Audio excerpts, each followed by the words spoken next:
मुजफ्फरनगर जिले के सथेरी गांव के किसानों ने बताया कि पिछले कई मौसमों से गन्ने के दाम बढ़े नहीं हैं। वहीं कंपनियों ने यूरिया डीएपी बैग का आकार छोटा कर दिया है, जिससे खाद महंगी हो गई है और कृषि अस्थिर हो गई है। इसके अलावा उन्होंने कहा कि इस क्षेत्र में हमारे बड़े बुजुर्ग पहले कहा करते थे कि उत्तम खेती बीच व्यापार और नीच नौकरी, लेकिन इसका विपरीत हो गया। चंदौसी में शुरुआत में आलू की फसल जब मंडी में आई तो रेलम पेल के कारण आलू 300 से 400 रुपए प्रति क्विंटल तक बिक गया था। इसके बाद आलू के दाम ने तेजी पकड़ी और वह 900 रुपए प्रति क्विंटल तक बिक गया। अब एक बार फिर आलू के दाम गिरने शुरू हो गए। पुराना आलू जब 30 से 40 रुपए क्विंटल बिका तो किसानों ने और फसल छोड़कर आलू की फसल कर डाली। इसे उम्मीद थी कि आलू का भाव तेज रहेगा। एक माह पूर्व जब आलू की नई फसल बाजार में आई तो किसान व्यापारियों के चेहरे पर पसीना आ गया, क्योंकि आलू का भाव 300 से 400 रुपए प्रति क्विंटल निकला। प्याज उगाने वाले किसानों को उम्मीद थी कि पिछले साल सितंबर में हुई बारिश से जो भी नुकसान हुआ था इस फसल में उसकी भरपाई हो जाएगी, लेकिन मंडी में प्याज का जो रेट मिल रहा है किसानों के मुताबिक उसमें मुनाफा तो दूर, इस बार खेती में जो लागत आई थी वह भी निकल नहीं पा रही है। ये परेशानी सिर्फ एक किसान की नहीं है, महाराष्ट्र के ज्यादातर प्याज उत्पादक किसान परेशान है।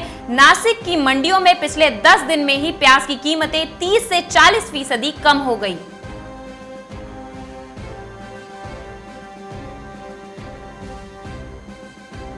राजधानी दिल्ली में रसोई गैस और डीजल पेट्रोल की बढ़ती कीमतों के बीच आम लोगों को राहत देने वाली खबर है। दिल्ली की मंडियों में प्याज के थोक रेट में भाव गिरने से आम लोगों को थोड़ी राहत मिली है। मिली जानकारी के अनुसार प्याज के दाम 20 रुपए प्रति किलो तक कम हो गए हैं। करीब एक महीने पहले प्याज की बढ़ी कीमतों से लोग परेशान थे, लेकिन आवक बढ़ने से बीते 3 दिन में प्याज की थोक कीमतों में 15 से 20 रुपए तक की गिरावट आई।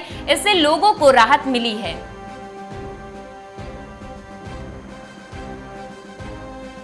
पूर्णिया मक्का का हब बनता जा रहा, विदेशों में भी यहां की मक्का की मांग है। फ्रांस, ऑस्ट्रेलिया, लंदन, सिंगापुर और जापान आदि देशों की कंपनियां यहां से 2 से 3 लाख टन मक्का हर साल खरीदारी करती है।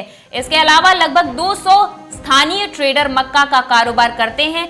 हर साल लगभग 20 लाख टन मक्का यहां से देश के दूसरे प्रांतों और विदेशों में भेजे जाते हैं।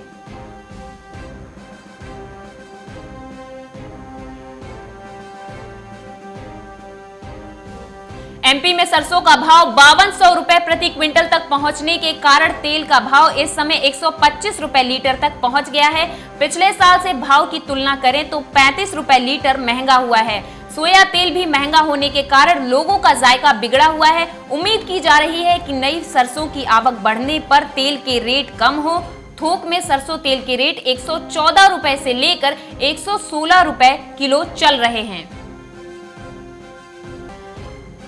बदनावर में सब्जी मंडी में लहसुन की आवक भरपूर हो रही, लेकिन इसके भाव नहीं मिलने से किसानों के चेहरे मुरझाए हुए हैं। किसानों को दोहरी मार झेलनी पड़ रही है। एक तो इसका उत्पादन कम हुआ है और दूसरा इसके भाव काफी कम मिल रहे। 5 दिन में करीब 800 रुपए प्रति क्विंटल भाव गिर गए। व्यापारियों के अनुसार बाजार में इसकी मांग फिलहाल कम होना बताई जा रही।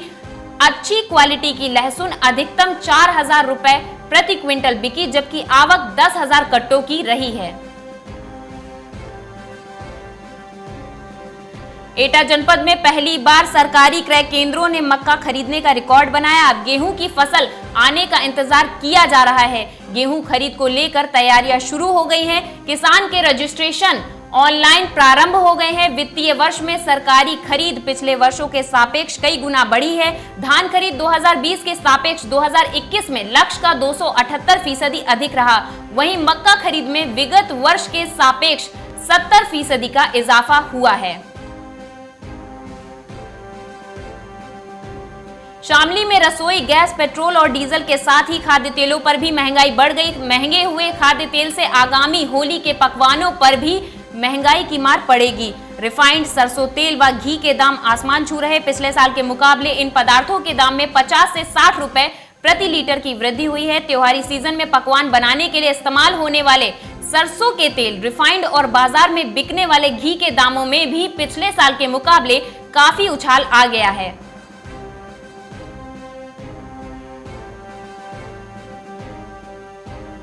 ऐसा पहली बार हो रहा है जब सरसों का सीजन शुरू हो गया है और इसके बढ़े हुए भाव का लाभ किसानों को मिले। फिलहाल सरसों की आवक शुरू होने के साथ ही मंडियों में सरसों का भाव आसमान छू रहा है। इसका फायदा सरसों उत्पादक किसानों को मिलना शुरू हो गया। ऐसे में किसान बिना किसी सरकारी खरीद का इंतजार करे सरसों को बेचनी शुरू कर दी है।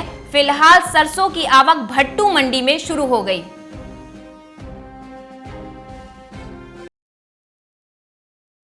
मार्केट टाइम्स टीवी पर चल रहा है बूझो तो जाने क्विज कॉन्टेस्ट। अब आपके पास मौका है हर रोज इनाम जीतने का। जी हाँ, मिक्सी, ग्राइंडर, मोबाइल फोन और ना जाने क्या क्या। अगर आप मार्केट टाइम्स टीवी के सब्सक्राइबर हैं तो हर रोज आप जीत सकते हैं मार्केट टाइम्स टीवी पर आकर्षक इनाम। और अगर आपने मार्केट टाइम्स टीवी को सब्सक्राइब नहीं किया है तो तुरंत सब्सक्राइब करें। मार्केट टाइम्स टीवी पर चल रहा बूझो तो जाने क्विज कॉन्टेस्ट, जिसमें हम हर प्रोग्राम के अंत में पूछते हैं आपसे अर्थव्यवस्था, कमोडिटी बाजार, मंडियों का हाल, शेयर बाजार पर सवाल। सही जवाब देने वालों में से विजेता को लकी ड्रॉ के द्वारा चुना जाता है और उस विजेता को मिलता है मार्केट टाइम्स टीवी की तरफ से पुरस्कार। बस आपको सवाल का जवाब देने से पहले मार्केट टाइम्स टीवी को भी सब्सक्राइब करना है। आज का सवाल है, भारत में कितने प्रकार के टैक्स होते हैं? आपके ऑप्शंस हैं, option A 2, option B 12, option C 22, option D 32। जवाब के लिए टाइप करें text A, text B, text C या फिर टैक्स डी। आपको मार्केट टाइम्स टीवी चैनल को सब्सक्राइब करना है और जवाब व्हाट्सएप करना है। आप जवाब व्हाट्सएप कर दें 9953882229 पर।